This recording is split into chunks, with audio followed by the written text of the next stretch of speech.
नमस्ते छात्रों। आज मैं आपको इस नए वीडियो में आपके साथ हूँ। आज के इस वर्ग में मैं आपके साथ हूँ संख्या का लिंग परिवर्तन, माने संख्या के आधार पर जो लिंग परिवर्तन होता है उस लिंग परिवर्तन के आधार पर वाक्यों का प्रयोग। छात्रों, हमें जो संख्या पढ़नी पड़ती है, संख्या का जो हमें अध्ययन करना है, उस संख्या में जो मूल रूप से एक संख्या से लेकर 4 संख्या तक लिंग का परिवर्तन होता है। और आपको मालूम है कि संस्कृत में 3 लिंग है, पुल्लिंग, स्त्रीलिंग और नपुंसक लिंग। पुल्लिंग का मतलब होता है पुरुष जाति का बोध करने वाला, अर्थात कह भी सकते हैं कि जिस शब्द के अंत में अ लगा रहे उसे हम पुल्लिंग शब्द कहते हैं।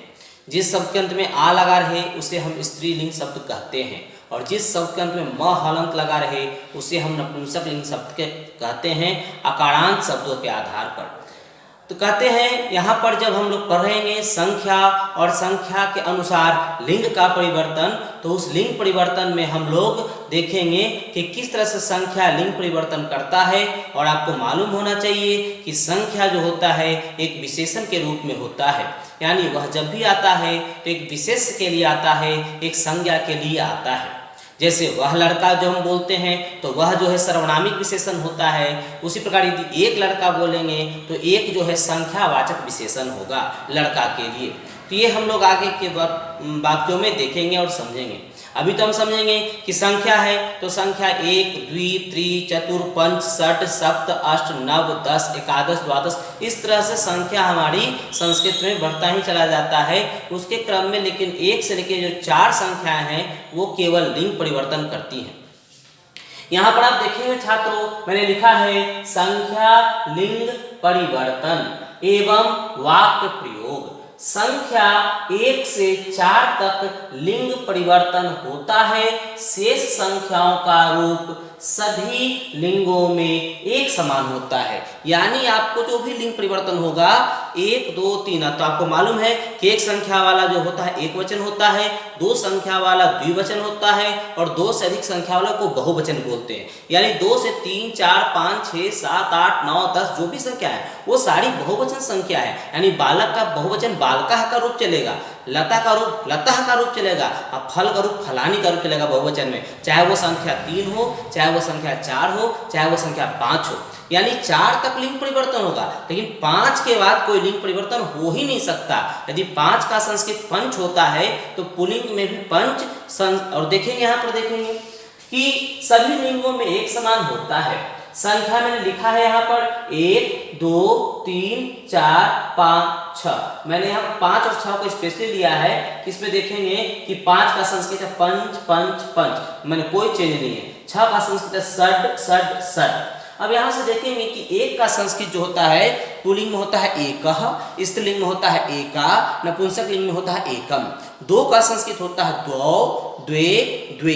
3 का संस्कृत होता है त्रयः, तिस्रः, त्रीणि, और 4 का संस्कृत होता है चत्वारः, चतस्रः, चत्वारि। यहाँ पर लिखेंगे एकः तो उसके साथ अह लगेगा, एकः बालकः, एका बालिका, एकम फलम। मैंने यहाँ पर 2 चीज सहायक क्रिया लिया है और था। है माने अस्ति और था का माने आसित। एकः, एकः, एकम। द्वौ तो द्वौ का संस्कृत हो गया पुल्लिंग में तो द्वौ बालकौ, द्वे बालिके, द्वे फले।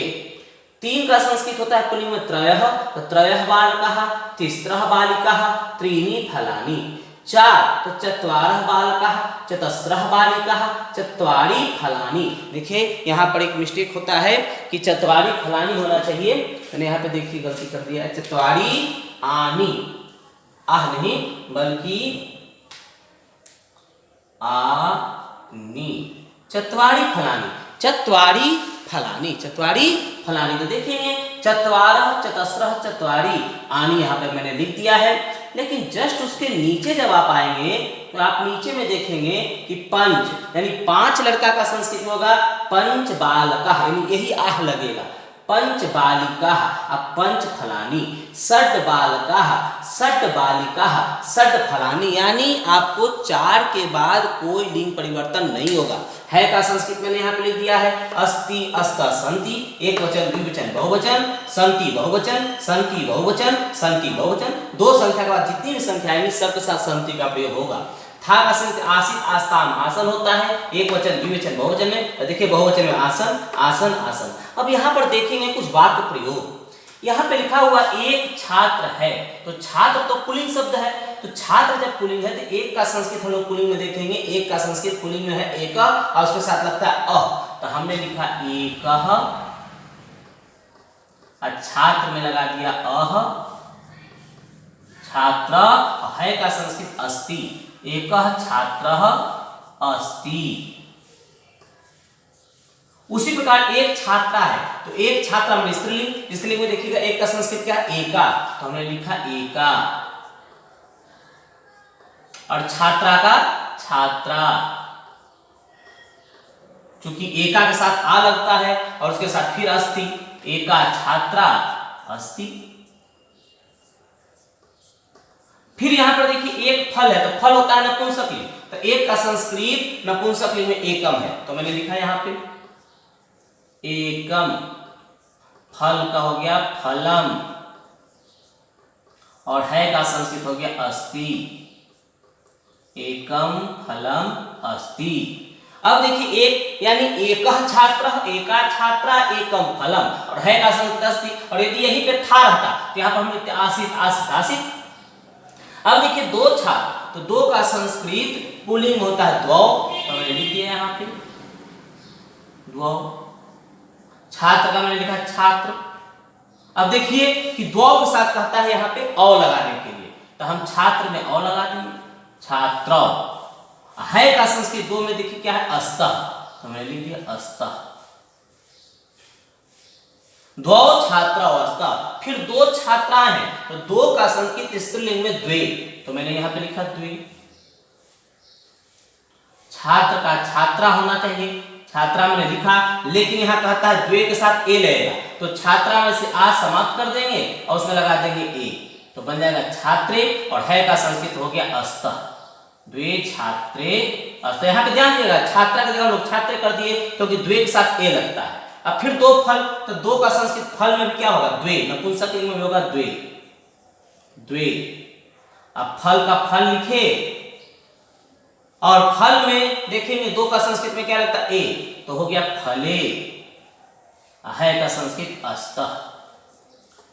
यानी आपको ध्यान देना है कि एक का संस्कृत एकदम याद करना आसान है, एकः एका एकम, दो का संस्कृत द्वौ द्वे द्वे, तीन का संस्कृत त्रयः तिस्रः त्रीणि, चार का संस्कृत चत्वारः चतस्रः चत्वारि। उस आधार पर जो मैंने यहाँ पे बात बनाया है कि एक छात्र है, एकः छात्रा अस्ति, एक छात्रा है, एका छात्रा अस्ति, एक फल है, एकम फलम अस्ति, दो छात्र हैं, दो छात्रौ अस्तः, दो छात्राएं हैं, द्वे छात्रे अस्तः, दो फल है, द्वे फले अस्तः।